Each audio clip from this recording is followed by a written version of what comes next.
my real estate journey, it started in 2009, the worst time possible probably to get in the housing market. As many know, there was no housing market. It had crashed. But that was really why I got in. I have always had such a deep appreciation for the power of our homes and what they represent for us. And I knew kind of firsthand how it felt to lose your home.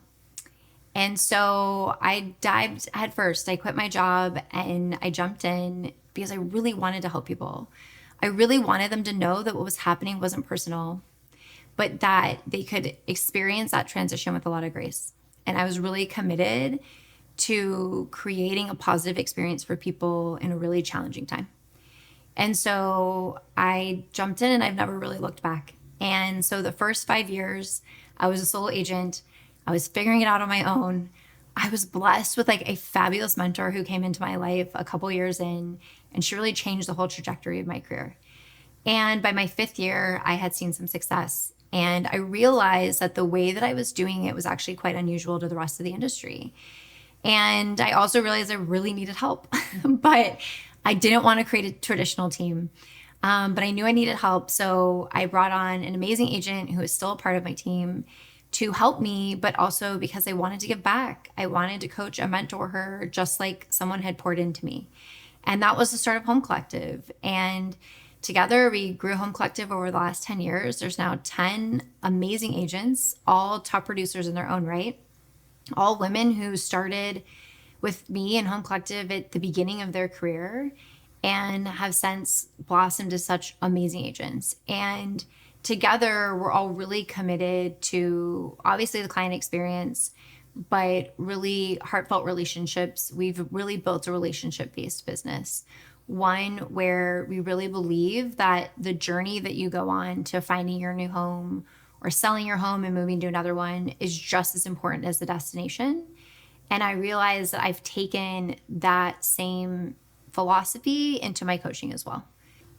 I got into coaching officially. Obviously, I've been coaching my team, even though I didn't realize that's what I was doing for 10 years.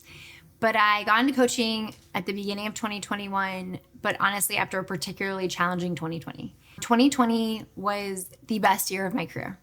I was top producer. My business had done the most it had ever done. The women on my team were crushing it. We were in the top 1.5% in the nation. I mean, we had arrived. And I was miserable. And I was really burned out, but I was also deeply resentful of the business I had built and the industry, which was really hard for me because it was something that I had loved for so long. I had a bit of a real internal crisis of how can I have spent this much time and worked this hard and gotten it to this place and be so miserable. And so I took a sabbatical the second half of 2020. Again, people thought I was absolutely crazy to walk away and take a break during the best year of my career. But I knew that I couldn't keep going that way.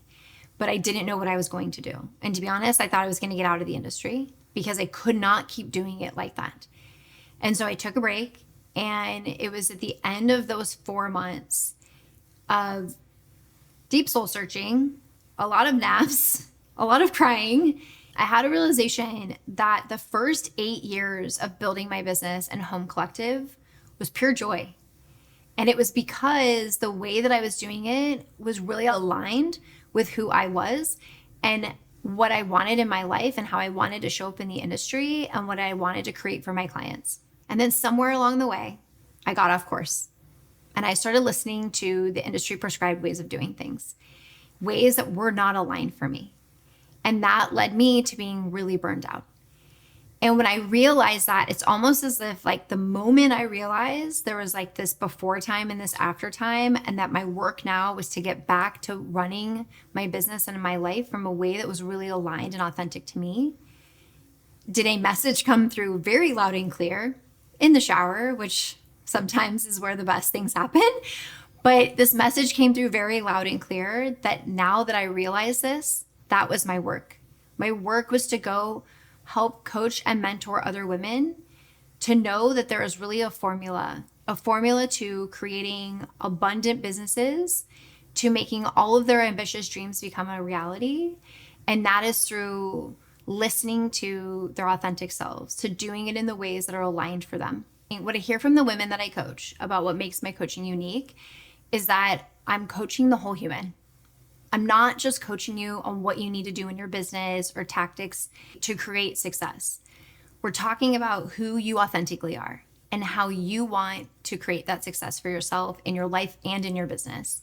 These things are so interconnected. By prioritizing not just who you are with what you do, it creates a really personalized plan. A lot of the coaching in the industry is pretty broad strokes. It's pretty generic. It's kind of one size fits all, or it's a way of being in the business that doesn't feel good to a lot of us. And so my coaching is really personalized. I believe in the helm because we need more women coaching in the real estate space. And I know that what I have seen just in these brief 6 months, from a meeting with Danielle back in April to the launch of the Helm in October, just how meaningful this work is, just how impactful having more female voices in the real estate space is, particularly to other women. So I believe that the work the Helm is doing and the mission and its purpose is just really profound for our industry.